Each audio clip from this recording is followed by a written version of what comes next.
Silahkan duduk, shalom. Apa kabarnya hari ini?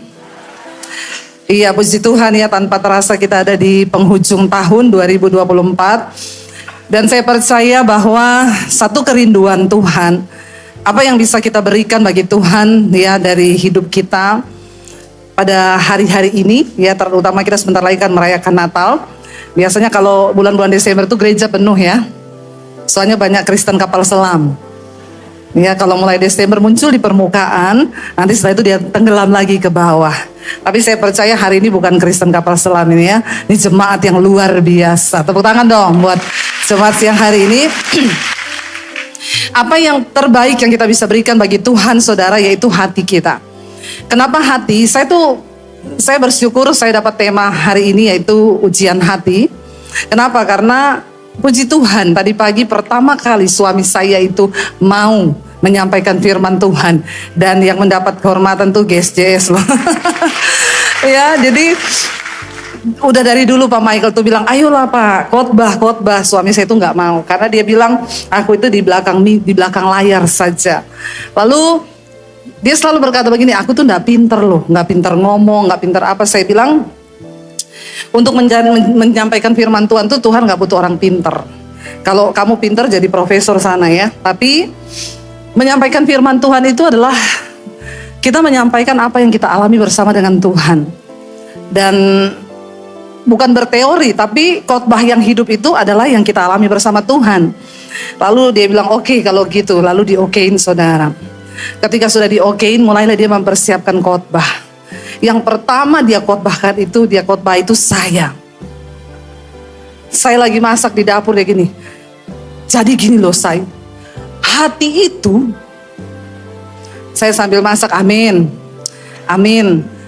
Hati manusia itu tempat Tuhan berbicara loh. Saya jalan ke kamar diikuti, jadi hati manusia. Saya bilang, iya amin. Jam 12 malam udah mau tidur. Kalau kita itu menyelidiki hati, iya say, tapi ini udah jam 12 malam. Hati saya pun sudah tertutup untuk mendengarkan khotbahmu. Jadi selesai dulu ya. Tapi saudara, saya itu ternyata dari omongannya dia, karena makanya saya bilang tadi akhirnya begitu tahu di sini Pak Rubin Adi gini, Bu, nanti tahun depan suami harus khotbah di gereja saya. Kata suami saya, bisa Pak, tapi harus minta 2 tahun sebelumnya. Bukan karena jadwalnya penuh, 1 khotbah 2 tahun persiapannya. Dan saya yang dikhotbahin terus Bapak Ibu. Tapi dari dia ngomong itu ternyata saya dapat sesuatu loh. Dia bilang begini, kamu tahu gak, saya itu belajar ya, ternyata kata jagalah hatimu dengan segala kewaspadaan itu diambil dari bahasa Ibrani. Terus saya itu gini, aku aja pengkhotbah gak pernah loh main-main bahasa Ibrani. Kamu baru kali ini naik sudah main bahasa Ibrani loh. Top loh, ini mantap loh saudara. Dia bilang itu artinya menjaga seperti security, seperti satpam itu menjaga. Jadi kalau saudara punya perumahan dijaga satpam, itu kan kalau orang mau masuk tanya mau ke rumah siapa? Punya ke rumah Bu Debbie, sudah tahu di blok berapa? Oh enggak tahu, ada keperluan apa? Itu satpam kalau bertanya begitu bukan karena dia kepo.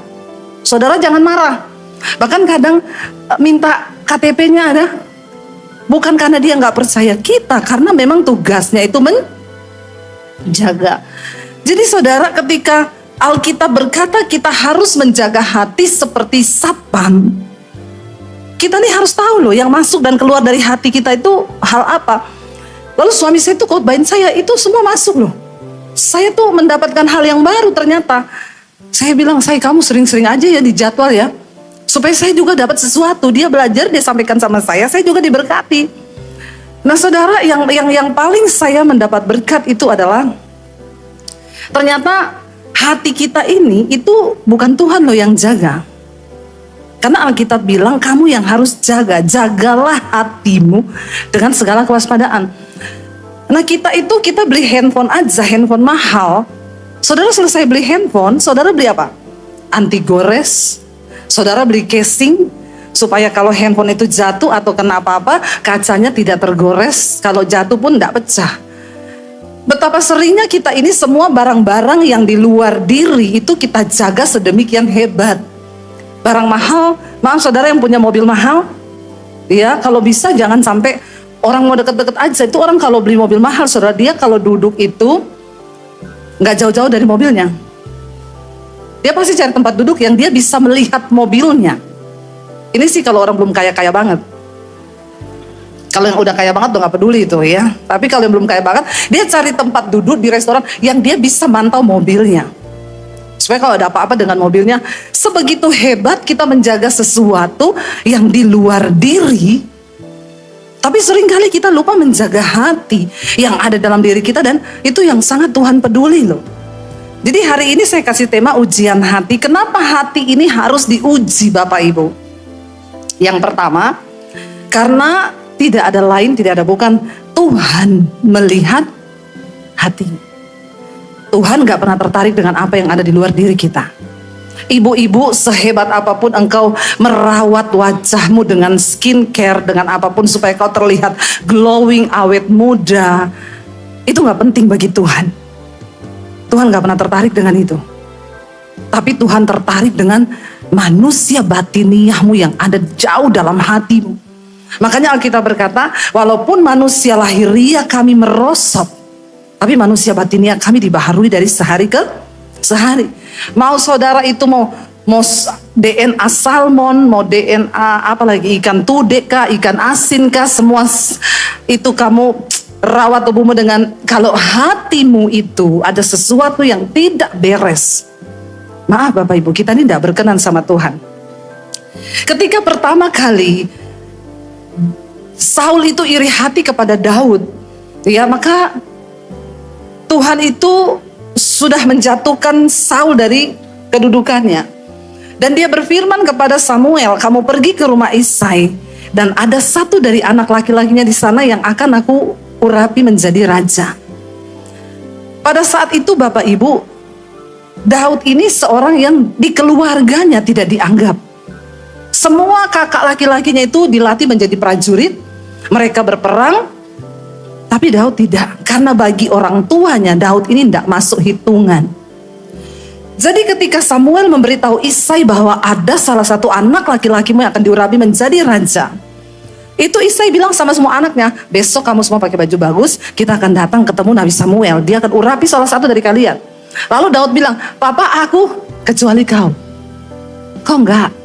Besok kamu gembalakan kambing domba yang cuma berapa ekor itu. Kau tidak ada tampang jadi raja. Kenapa Tuhan begitu mengangkat Daud tinggi? Karena Daud itu mengalami banyak kepahitan dalam hidupnya, peristiwa, tapi dia tidak izinkan satu kepahitan pun masuk dalam hatinya. Saya mau tanya, coba kalau Gen Z zaman now mengalami seperti apa yang Daud alami, ya, banyak yang sudah naik ke apartemen udah lompat itu. Saya berdoa ya, Gen Z zaman now tuh kau harus punya nilai juang yang kuat, amin. Jangan biarkan satu keadaan apapun merusak jiwamu, makanya pasang anti gores di hatimu, katakan. Jangan apa dikit kecewa, apa dikit tertekan, apa dikit terluka, ya ayo. Semua yang terjadi di hidup kita itu cara Tuhan untuk membentuk sikap hati kita. Ketika akhirnya Samuel lihat Eliab kakak Daud yang tinggi, dia bilang, berdiri di hadapanku seorang yang akan diurapi Tuhan menjadi raja. Lalu Tuhan berkata apa? 1 Samuel 16 ayat yang ke-7 kita baca. Ya, ini alasan yang pertama kenapa engkau harus menjaga hati. 1 Samuel 16 ayat 7, baca 1, 2, 3. Tetapi berfirmanlah Tuhan kepada Samuel, janganlah pandang parasnya atau perawakannya yang tinggi, sebab aku telah menolaknya. Bukan yang dilihat manusia, yang dilihat Allah. Manusia melihat apa yang di depan mata, tetapi Tuhan melihat hati. Jadi penting gak kita menjaga hati kita? Sangat. Karena manusia melihat apa yang depan mata. Manusia melihat penampilanmu, manusia melihat merek bajumu, manusia melihat merek jam tanganmu. Tapi di mata Tuhan itu semua gak ada artinya. Jadi jangan habiskan uangmu, jangan habiskan niatmu, jangan habiskan sesuatu yang ada dalam dirimu untuk berjuang membangun semua yang ada di luar dirimu. Karena Tuhan gak tertarik dengan semua itu. Tuhan tertarik dengan manusia dalam hatimu, itu hati nurani. Akhirnya Samuel bilang, Kita nggak akan duduk makan, masih ada anakmu, ada. Tapi dia nggak ada tampang raja. Panggil dia, kita tidak akan mulai acara ini sebelum dia datang. Lihat, waktu kau punya hati yang berkenan di hadapan Tuhan, Tuhan akan tinggikan engkau. Dimanapun orang menyembunyikan engkau, Tuhan tahu hatimu, katakan.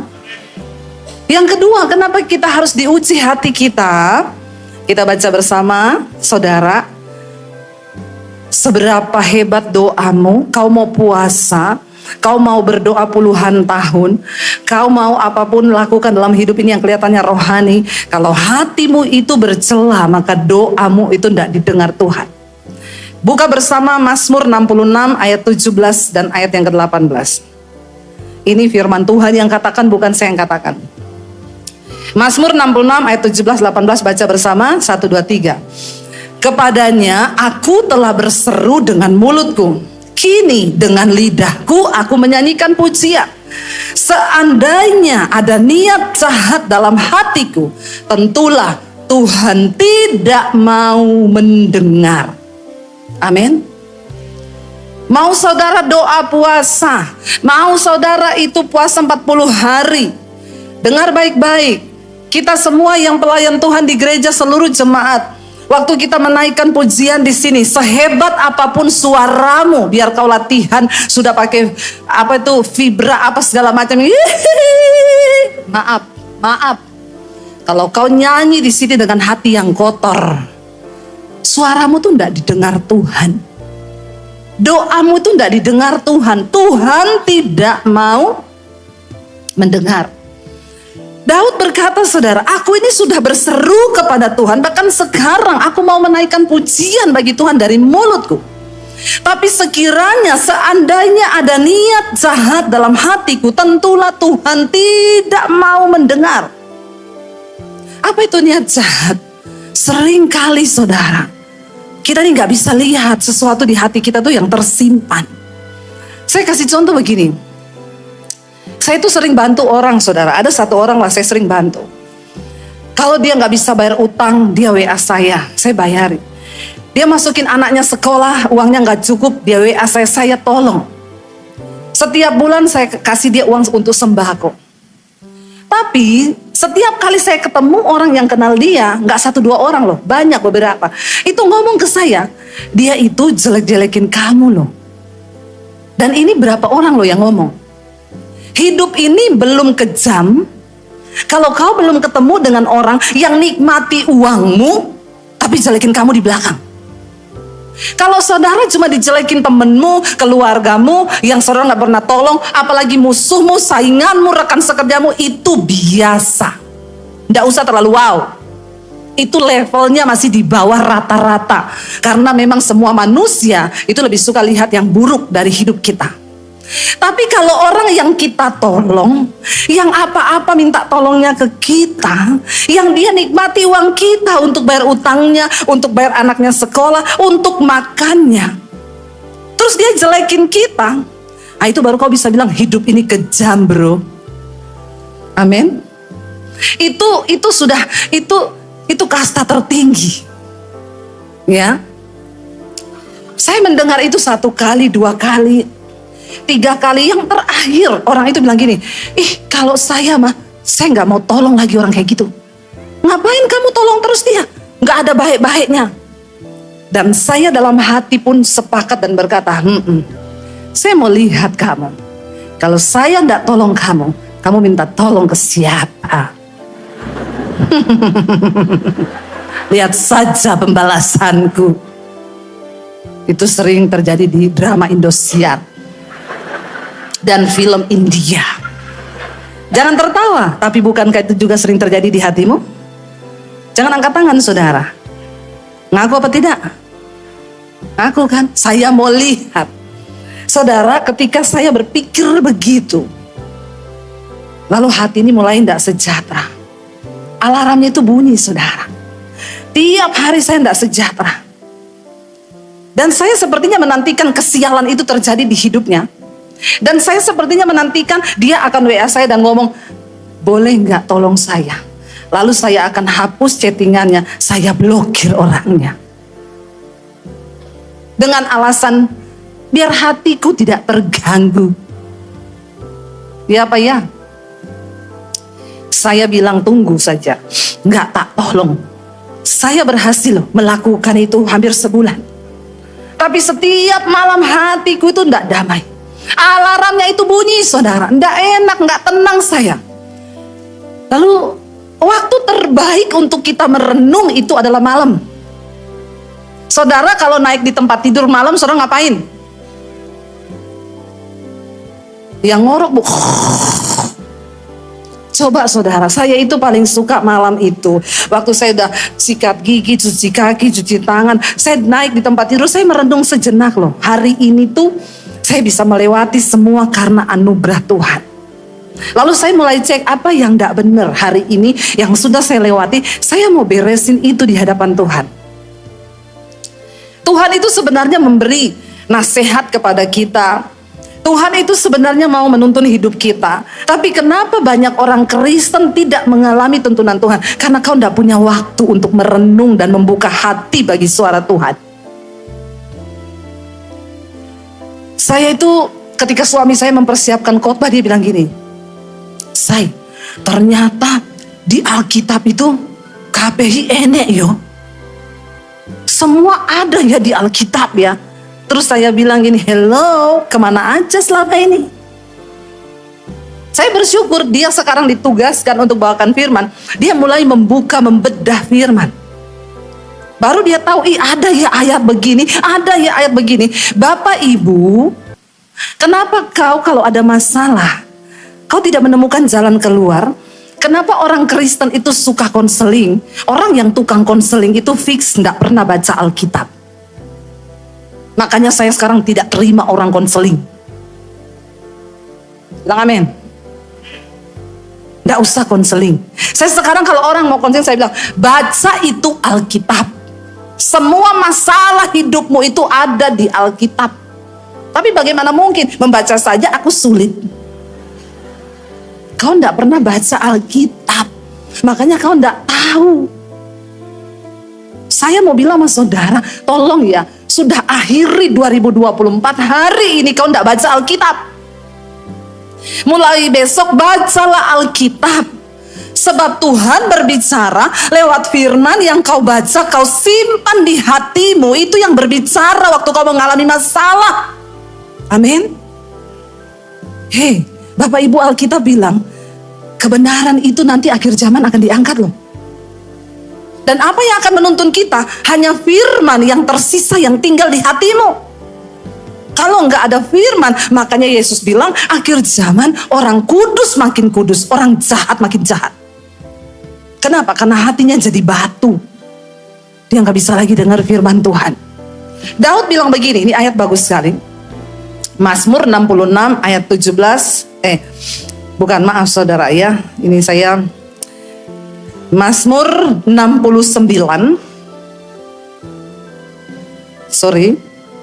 Ini saya banyak ayat kali ini ya. Semua ayat ini saya catat nih biar supaya jemaat di sini baca. Mazmur 16 ayat 7 sampai 8. Mazmur 16 ayat 7 sampai 8 kita baca sama-sama.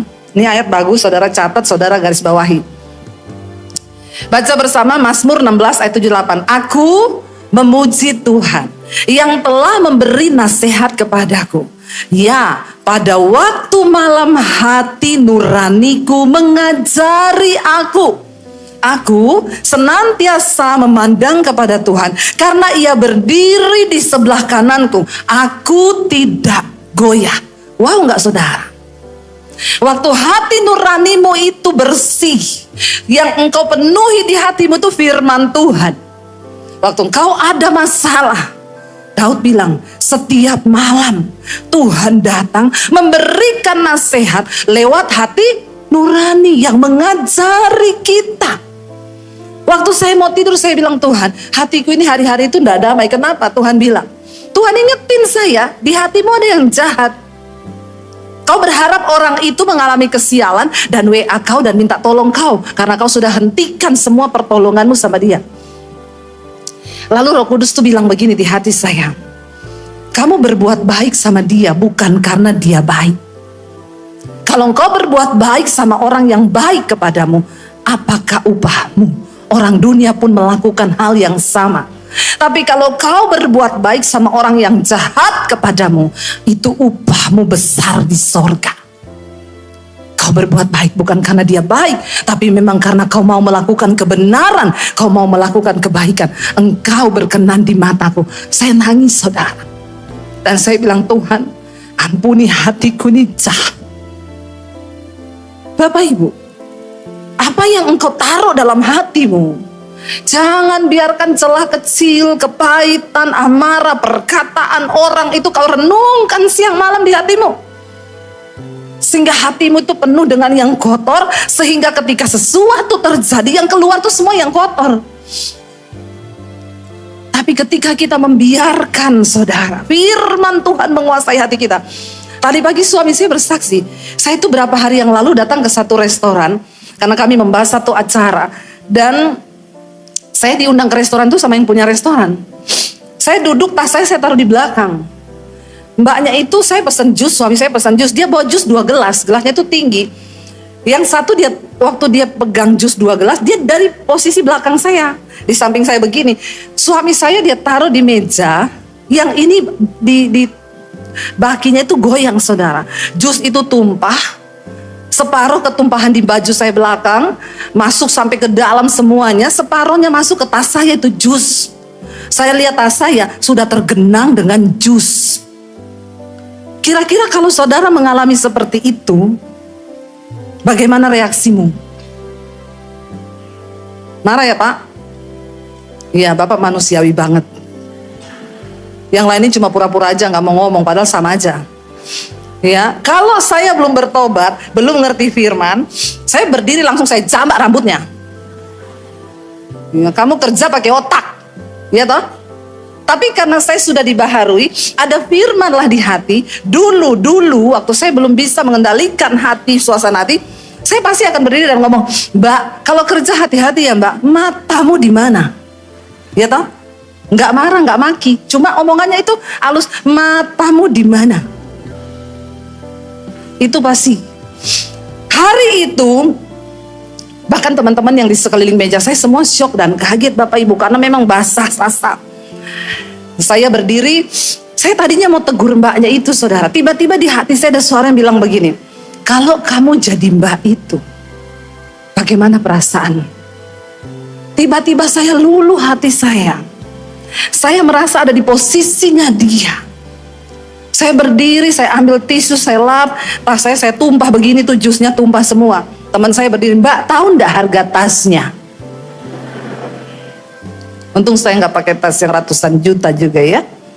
Karena bahaya orang tuh kalau pakai tas mahal nanti hatinya di situ. Saya bilang sama teman saya, nggak usah gitu Bu. Saya berdiri, saya lap, dia bilang, Bu saya minta maaf ya Bu, nggak apa-apa Mbak, semua orang bisa salah. Lalu diajak saya ke dalam, Bu kita ke ruang VIP ya. Saya mau keringkan baju Ibu pakai hair dryer, nanti saya pakai tisu basah. Kami masuk sampai di dalam itu, dia cium tangan saya terus. Saya tahu saudara, berkecamuk pikirannya. Apalagi teman saya bilang begini, yang punya restoran sudah deket kok. Itu saudara, itu pasti itu di pikirannya. Yang berkecamuk itu apa? Dia kehilangan pekerjaan. Habis itu dia nggak tahu mau gimana. Sampai di dalam tuh dia minta maaf, dia ciumi tangan saya. Saya bilang, enggak apa-apa Mbak, enggak apa-apa. Ya sempet di dalam hati saya gini, aduh tasnya rusak ini. Tapi orang itu kalau kaya, tenang aja saudara. Jangan salah tepuk tangan ya. Nanti khotbah saya ini dipotong lagi. Lalu viral lagi, Bu Debbie ngaku-ngaku dia kaya. Memang saya kaya hati. Amin. Orang biar kaya harta, kalau enggak kaya hati, bahaya. Waktu saya berpikir gini, aduh tasnya rusak. Tiba-tiba di hati saya juga jawab, kalau rusak kan nanti ada gantinya. Itu orang kaya. Kaya hati namanya. Saya bilang sama dia, Mbak, lain kali mbaknya hati-hati ya Mbak. Kalau terjadi bukan sama saya Mbak. Aduh saya nggak tahu, mbaknya mungkin kehilangan pekerjaan. Iya Bu, maaf ya Bu, iya. Anggap tidak ada apa-apa ya Mbak, ini juga udah kering kok, enggak apa-apa. Yuk kita keluar. Bapak Ibu, anak saya pernah cerita sama saya, Mam, teman saya kasihan. Dia curhat sama anak saya. Dia bilang, gue lagi bete banget, kenapa? Ini nyokap sama bokap gue kan mau cerai. Jadi gue stres banget. Sementara dia kerja jadi barista di salah satu kopi yang cukup terkenal. Lalu dalam keadaan dia stres menghadapi pergumulan kedua orang tuanya yang mau bercerai, ada seorang ibu pesan kopi dan dia cuma salah ngasih takaran susu. Dan ibu itu ngamuk, saya viralkan kamu. Ibu itu bikin catatan saudara di media sosial, disebutin namanya, kafenya itu di daerah sini, nomor sekian, tolong ya ditegur karyawan model begini ini. Cuma salah campuran susu. Dan dia ditegur, saya nggak tahu waktu itu akhirnya dipecat atau tidak. Tapi saya dengar anak saya cerita, saya meneteskan air mata. Seringkali kita itu tidak bisa mencoba membayangkan. Saudara tahu kenapa saya nggak marah sama mbak itu? Karena tiba-tiba firman itu keluar dari hati saya yang berkata begini, apapun juga yang kamu ingin orang perbuat kepadamu, perbuatlah itu juga kepada mereka. Sebab Bapamu itu melihat. Kita seringkali tidak tahu pergumulan apa yang sedang orang alami. Kita seringkali nggak tahu betapa seringkali saya lihat banyak orang Kristen itu sombong. Belum kaya-kaya banget, udah sombong. Tapi di sini nggak ada yang ngaku. Ya, saya tuh loh naik lift saudara. Saya tahu lah kamu kaya, tapi nggak usah bergaya gitu juga keles. Karena napasmu itu nggak pakai charge. Sadar ya, kita ini napas masih pemberian Tuhan loh. Tuhan tahan saja kau nggak bernapas 1 menit, mati bener. Ya naik lift saudara. Saya naik, ada bapak-bapak yang pencet lift, mau ke lantai berapa bu, ke lantai ini. Makasih ya pak. Ngomong gitu kan saudara nggak rugi toh? Nggak rugi toh? Ada orang sok kaya masuk. Begitu masuk, lantai 18. Terus ngeliat di sekelilingnya. Saya mau tanya, robot ya? Sok banget, sok. Ya, maaf saudara ya. Yuk kita cek. Alkitab Yesus itu bilang saudara, hatimu itu perbendaharaan loh. Kalau hatimu itu banyak yang jahat, maka yang keluar itu juga jahat.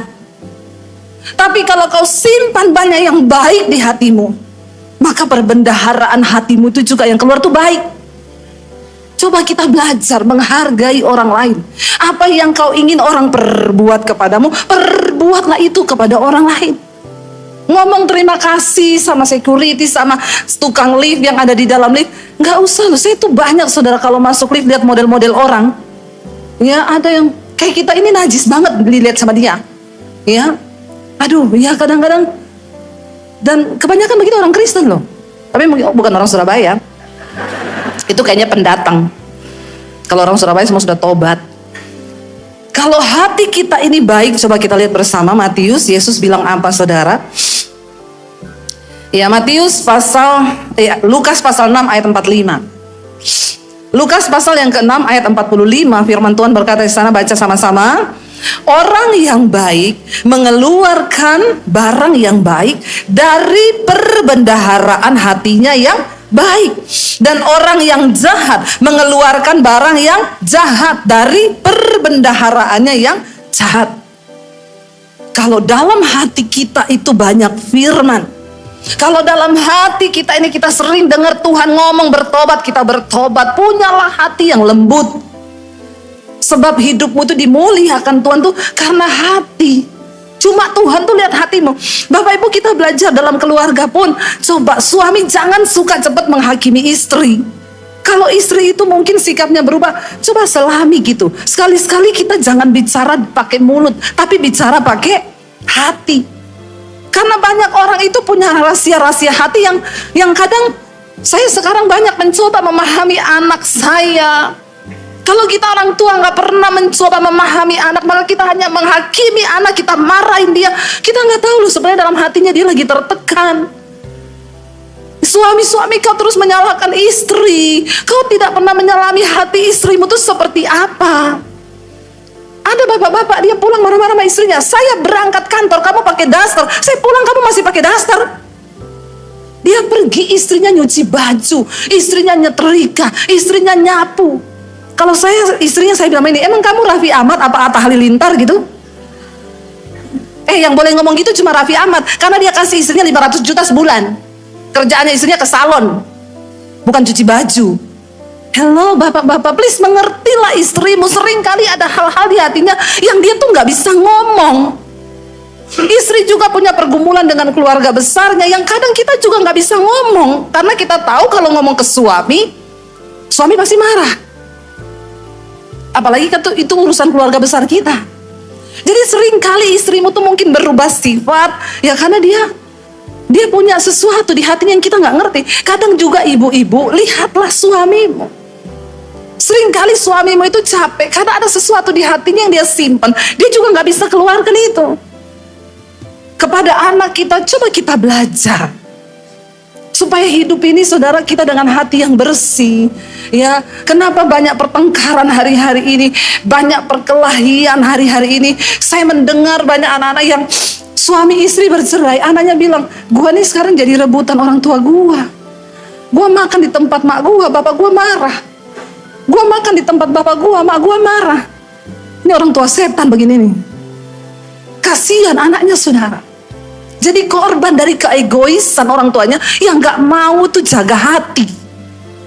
Saya berdoa supaya kita semua, Yesus bilang, karena orang itu hatinya itu perbendaharaan. Mari hari ini kita buang semua yang buruk, kita buang semua yang tidak baik, supaya hidup kita ini bisa memancarkan sesuatu yang baik. Buka Yeremia 17 ayat 9 dan 10 saudara. Kalau Tuhan bicara di hati kita tidak dengar, Tuhan suruh bertobat kita tidak bertobat, lama-lama hati kita itu membatu. Kalau hati sudah membatu, nggak bisa dengar suara Tuhan lagi. Baca bersama, betapa liciknya hati, lebih licik dari segala sesuatu. Hatinya sudah membatu, dan siapa dapat mengetahuinya saudara? Tapi ayat 10 bilang, baca bersama ayat yang 10. Aku Tuhan yang menyelidiki hati, yang menguji batin. Untuk apa? Memberi balasan kepada setiap orang setimpal dengan tingkah langkahnya, setimpal dengan perbuatannya. Mari kita introspeksi diri. Siapa yang tahu hati kita? Saudara lihat kanan kirimu, coba beri senyum sama kanan kirimu. Yang saudara lihat senyum di mukanya, tapi saudara nggak tahu hatinya toh seperti apa? Saudara nggak bisa tahu kan? Seringkali orang tersenyum di mulut, namun hatinya sedang menangis. Kita nggak pernah tahu. Ya, karena itu marilah kita mulai dari hari ini belajar. Tuhan, selidiki hatiku Tuhan. Apa yang ada dalam hatiku ini biar Tuhan yang tahu. Tuhanlah yang menyelidiki, Tuhan yang tolong aku. Siapa yang menyelidiki hati? Siapa yang tahu hati kita? Tuhan yang tahu. Karena itu Alkitab berkata, Tuhan melihat hati. Bapak Ibu, kita masuki tahun yang baru 2025 dengan hati yang baru. Waktu hati kita bersih, Tuhan menjawab doa-doa kita.